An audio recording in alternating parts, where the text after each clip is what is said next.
is the mainsail off of Deborah Jane. It's pretty much a big 5-foot. This is the bottom of the sail here. This bit connects it to the boom. It's got a separate panel on it. There's the fitting in the boom. Got that? This is the mast end, which has a pin in it to stop it falling off.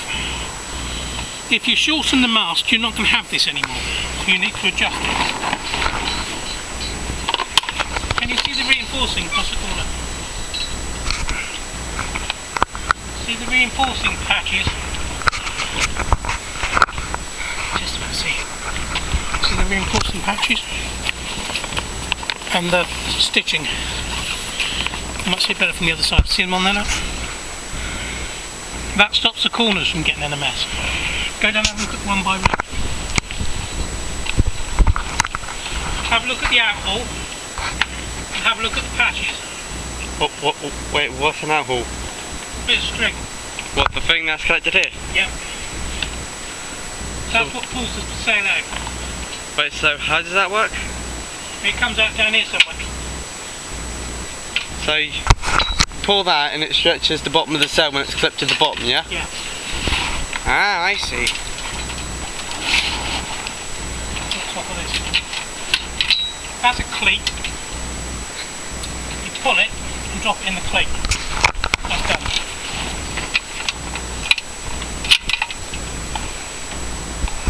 Ah. Don't worry about this is finicky, you don't need that.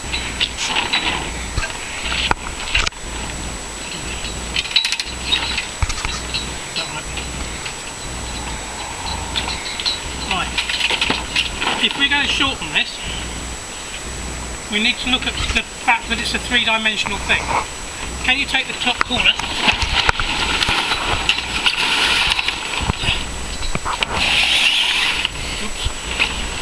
Have a look at the reinforcing on this. This is what I was saying about rivets. You getting that? Why has it got that on the end? Because it stops the top of the sail from falling, because this back edge has got to be straight. If it's all floppy, it doesn't work. It has to be supported, and it's supported by this plate on the top. That's the hole that the sail's picked up on. That's where the halyard goes on. Pulls this bit up the mast. So that goes through the slot. And that's what holds it on at the top. Go that way. Yeah.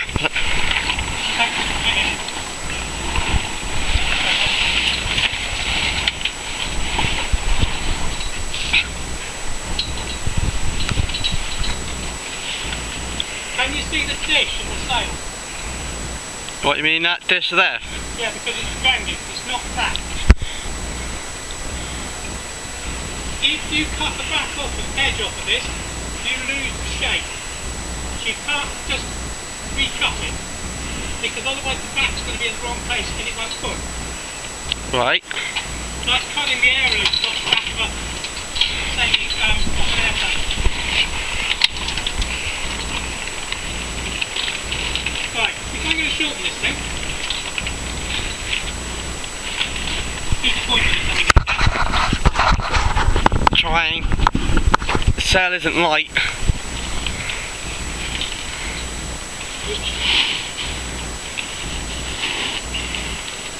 I'm going to make sure that I've still got batten on it. See the bit what on your sail would. That thing. Why is there a batten on there? It stops the back edge falling over. It's important. I'm not going to cut above that. Why? Because otherwise the back edge of the sail will fall off. Just put it down.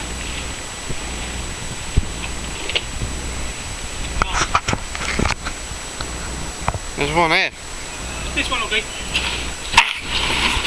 Right, if you lay that down there somewhere. Don't mind me, that was only my foot. Pull this up along it for me.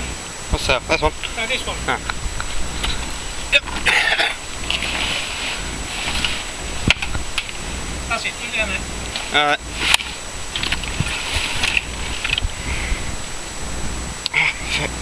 Right. When I'm sailing, I pull the back of the sail, the the back of the sail down and it pulls the mast back, which makes the boom hit the back of the boat. Right. So I need to back up a bit to stop it hitting the boat. That's why I want 85 degrees between the sail and the boom.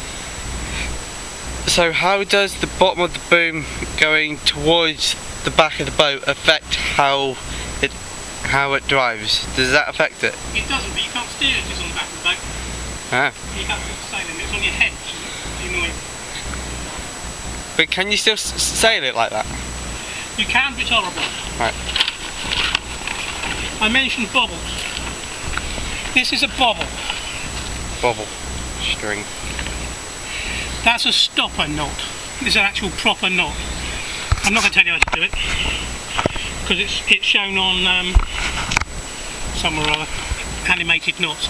I put a loop in it, I push it through the top of the sail, I put the bobble through the loop. That holds the sail up. Ah, okay. It won't fall down, and it means I can do it even if my fingers are all soft and horrible.